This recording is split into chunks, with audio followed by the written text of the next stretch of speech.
Have you ever looked at someone who seems incredibly successful, high achieving, super efficient, really, really up there, and quietly wondered to yourself, why don't they actually look very happy? Maybe it's a question you've even asked yourself when you've got everything on the outside and yet you don't look very happy about what you've got. I know it's a question I've often asked myself, like, why do I have the things that I have, and yet the things that I have aren't making me feel happy? And I guess for a long time, I believed, like so many of us do, if I worked hard enough, if I put the work in, if I put the effort in, if I achieved enough, if I became successful enough, that eventually I would actually feel, well, kind of good enough. And under those circumstances, good enough meant that I would finally, if I'm being truthful, feel acceptable by this invisible standard that society holds up for us about what acceptable should be. I believed that if I achieved this level of acceptability, that people wouldn't judge me for what I perceived were my failings. Because in truth, it never occurred to me that, well, we all fail. That failure is simply part of the roadmap to success. In fact, you cannot be successful unless you fail repeatedly. I believe that success is the result of mastering failure. But at the time, I believed that if I had the house, the car, the relationship, the career, I know, the money, the friends, the man, a family who didn't embarrass me like all families do, then I could eventually stop, because I'd arrived at this mythical point of achievement, of success, and that I could breathe and that I could relax. And I truly believed that there was this magical end place where all of this could happen. And it was always after the next goal.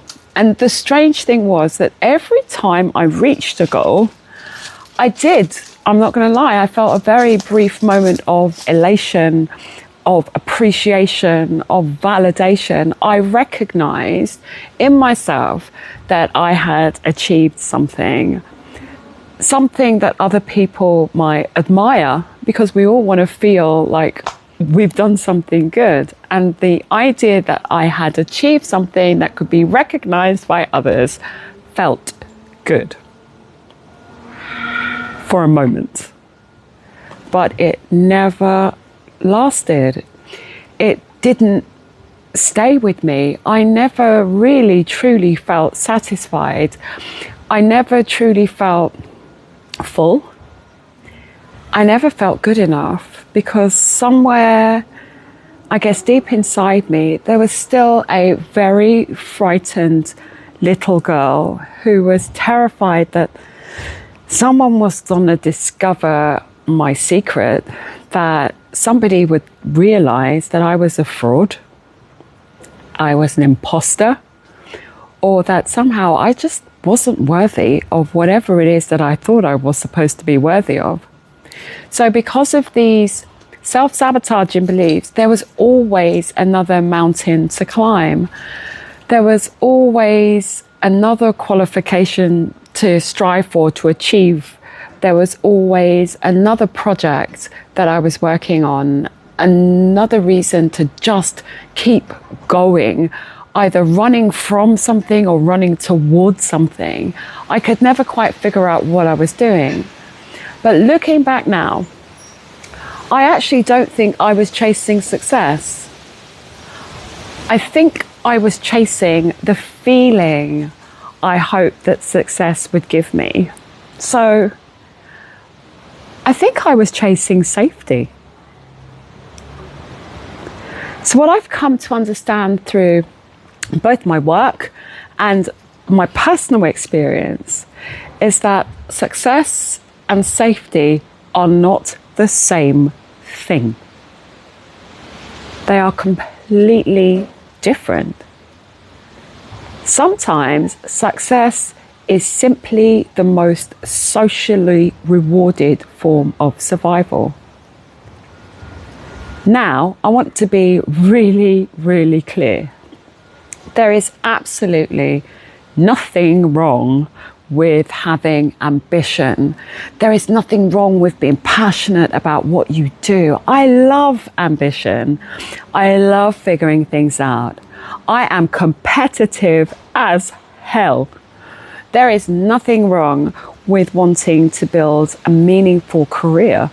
There is nothing wrong with creating something extraordinary. There is absolutely nothing wrong with making a real difference, having impact either locally or globally in your life and in the lives of others. There is nothing wrong with that. Achievement can be and should be deeply fulfilling. The question isn't, are you successful? The question is,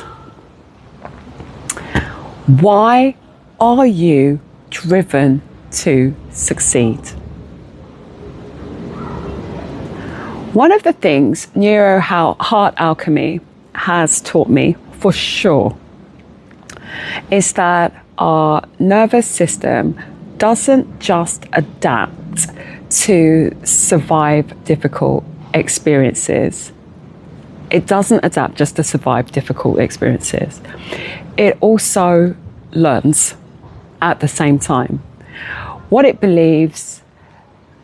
learns what it believes will keep us safe. That's what I'm trying to say. So, and this is such an important thing to understand about the nervous system, because the job of the nervous system, the role of the nervous system is to keep you physically alive, to ensure that you don't hurt, harm, or kill yourself. It doesn't care whether you are successful. Success is meaningless to the nervous system. Your nervous system does not care whether you are happy, if your friends like you, if you've got money. It doesn't care about those things. Its first priority always is your survival. Are you eating enough? Are you sleeping enough? Are you resting? Are you connecting? And sometimes when life feels unpredictable and you feel unsupported or it's just overwhelming, your nervous system adapts, because that's what it does. It's an intelligent system, and it learns these, often in childhood, it learns how to navigate life when we're children. And I'm not saying that we need to blame parents or caregivers, because, well, life is complicated. Every family has its own story. But for many of us, those nervous system adaptations that we pick up in childhood show up in our adulthood as perfectionism, as people pleasing, as hyper-independence, which is where you don't need anybody. You genuinely believe that you can do it all yourself. And this leads you into becoming the strong one, or it might show up as a relentless drive to achieve. Guilty as charged. And perhaps somewhere in childhood, you learned also that being useful kept the peace. In my own life, I learned that being clever and funny guaranteed me attention. I knew I was alive when I was clever and funny and people paid attention to me. So I simply focused on becoming the smartest and the most interesting person in the room, any room that I walked in. She's unforgettable. And holding myself to that standard, trying to keep myself safe, was absolutely exhausting. I have friends and I have clients who learned at a very early age, most of them, that being capable, competent, mature, responsible even, those behaviours earned them the approval they desperately needed from the adults around them, whose role it was to keep them safe, whose role it was to tell them they were good enough. And perhaps being exceptional became a way for you to be seen also, for you to be praised and accepted and loved. And it's a pattern that so many people have experienced.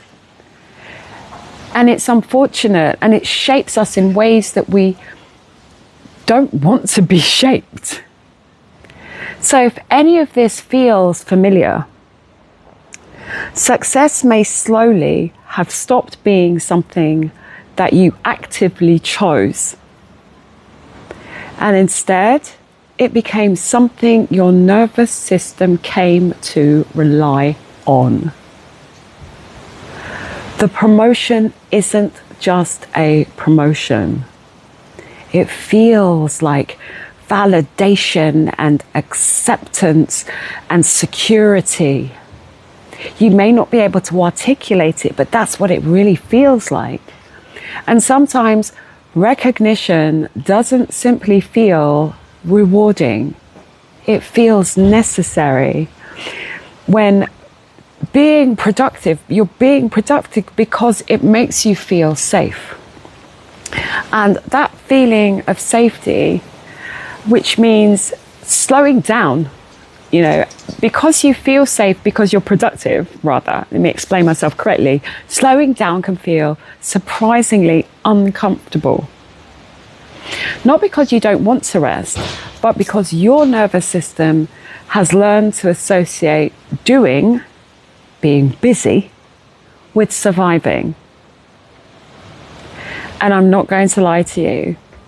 This is something I still struggle with. I'm lucky that I'm conscious enough about it to be able to deal with it. But one of the things I see so often is people who look incredibly successful on the outside, and they are. They've earned it. They've got the right to have everything that they've achieved. Absolutely. They look incredibly successful on the outside, yet privately, they carry this enormous pressure on the inside. They struggle to switch off. We're talking about brilliant people who overthink. And they've put the hours in, and yet they feel guilty when they rest. They constantly move their own goalposts, chasing something, not because they love working, not because they love those late nights and the stress, not at all, but because stopping feels unfamiliar. Sometimes stopping can feel terrifying when it's all you know, when you're addicted to that level of pressure in order to generate that level of success, which makes everything feel valid. Everything began to change for me when I stopped asking, how can I become more successful? And I asked myself a different question. I started to ask myself, what is my nervous system hoping success will finally give me? What is it that I'm trying to fulfill in myself by working so hard and having the certificates, the labels, the money, the etc. to show for it? Asking myself that question, focusing on what it was that I was trying to feel, changed everything. Because success no longer became something I had to chase. It became something I could choose. And that is such a powerful position to be standing from, being able to choose, not from fear, but from freedom. Different energy.